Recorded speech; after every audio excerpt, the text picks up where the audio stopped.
to free territory of Russia. In '64 year, I say to me in my soul, I will live without Soviets, only in my room with the Beatles. To young people, they say Beatles is bad. Эстрадный квартет Битлз. Поль Маккартни, Джордж Харрисон. Посмотрите, как они элегантны. А в начале своей карьеры четверка выходила на сцену в купальных трусах с сиденьем от унитаза на шее. Вскоре они встретили добрую фею, лондонского дельца Бристона Эпштейна. Фея поняла, что из способных ребят можно делать деньги. Зараженные психозом зрители уже ничего не слышат. Истерики, вопли, обмороки. Разгромленный зал и драка – обычный финал концерта. Мир, заключенный в четырех стенах, оклеенными портретами длинноволосых певцов.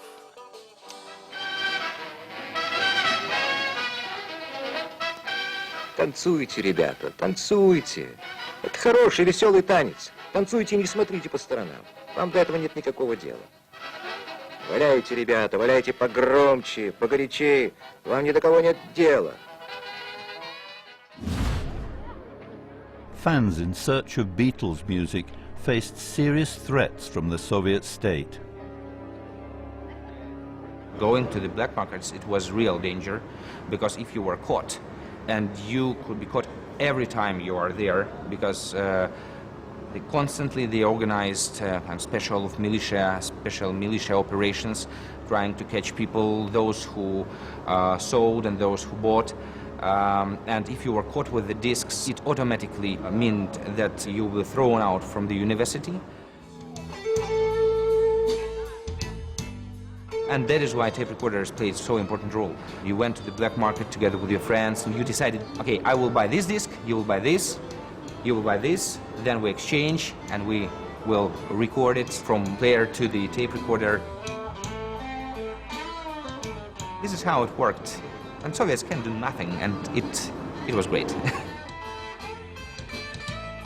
These tapes, they played very important role in our history. This is something that hanged the Communist Party of Soviet Union.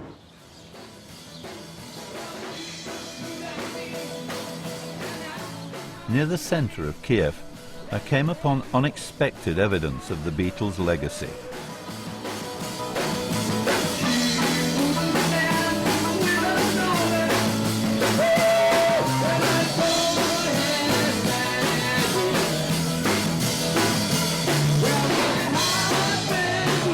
The Kiev Cavern Club sent me curious echoes of that cellar in Liverpool where I first met the Fab Four.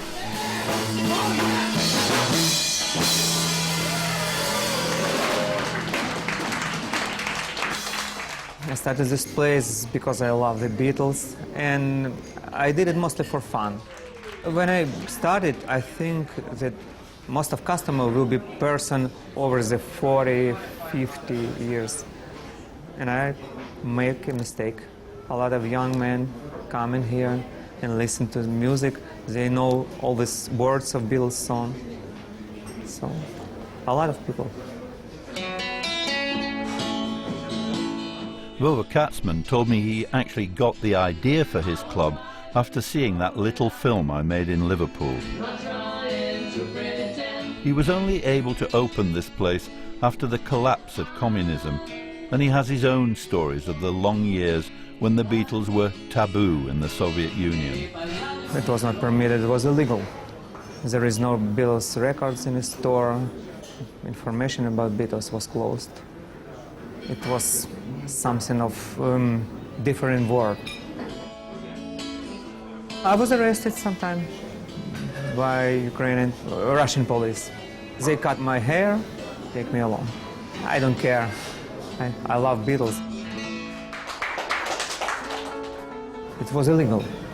If something illegal, people want it more and more. It means piece of freedom. And I suppose they changed the world and they destroyed the communism. It must. More than Gorbachev, by the way. they changed the Soviet Union.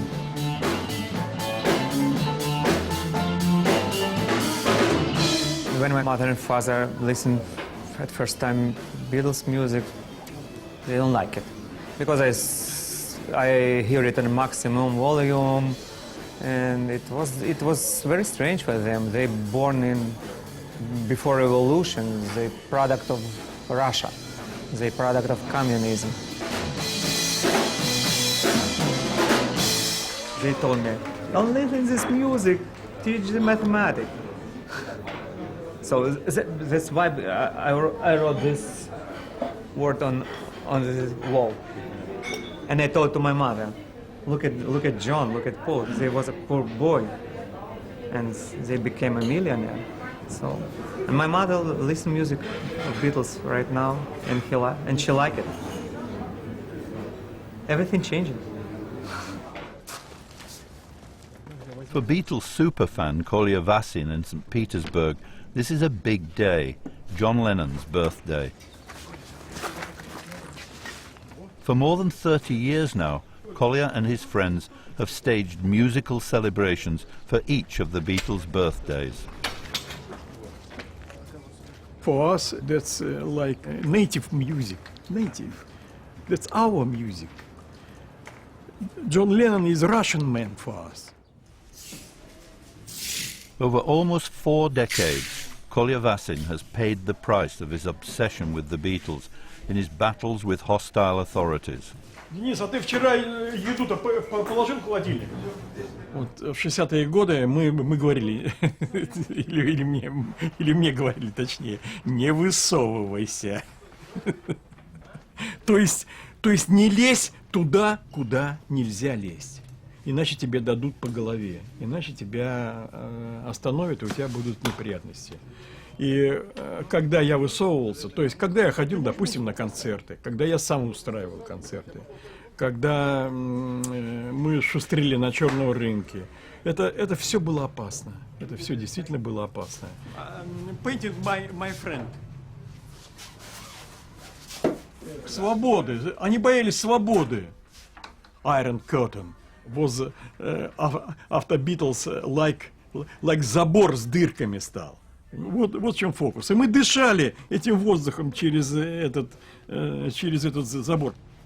И Джордж Харрисон как-то сказал очень хорошо, что мы дали людям надежду. И мы дали людям шанс повеселиться. Мы дали людям шанс забыть, что такое скука. Скука и всякая ерунда по жизни. Тупость всякая, всяческая. Политическая, там, культурная тупость, духовная тупость. Битлз отвлекли нас всех от этого. Everywhere I went, people told me myths about the Beatles. Starved of real information, kids spun stories about the Fab Four. They swapped fables, which became smudged and fantastic, like the photographs they copied and copied, until they were as mysterious and revered as the Turin Shroud. Louder, you know. In Minsk, Yuri Pelushinok remembers sharing Beatles stories in the schoolyard with his friend Yakov. Everybody who is bringing the rumor in class, everybody listening to him, and he's enjoying of attention. Do you know that English Queen gave John Lennon a gold car? It's pure gold. No, it's not. It couldn't be pure gold because it would be too heavy for John Lennon to escape from his fans. No, it's not. No, it was a silver. No gold, no silver. But the most persistent myth is the story of the secret concert. In towns and cities across the Soviet Union, millions of fans, convinced by the song Back in the USSR, believed the Beatles' plane touched down near them to refuel on the way to Japan. Then the legend tells how the Fab Four emerged from the plane to play an impromptu concert on the wing. We came to conclusion that Beatles plane probably put on some military airport, not far from here. And we went to see this actual airport where just they were landed. And then soldier approached and said, what are you doing here? What's your business here? Yeah, top secret here. And then with the Kalashnikov. And we say, oh, we are own people, you know, just don't shoot us, and then just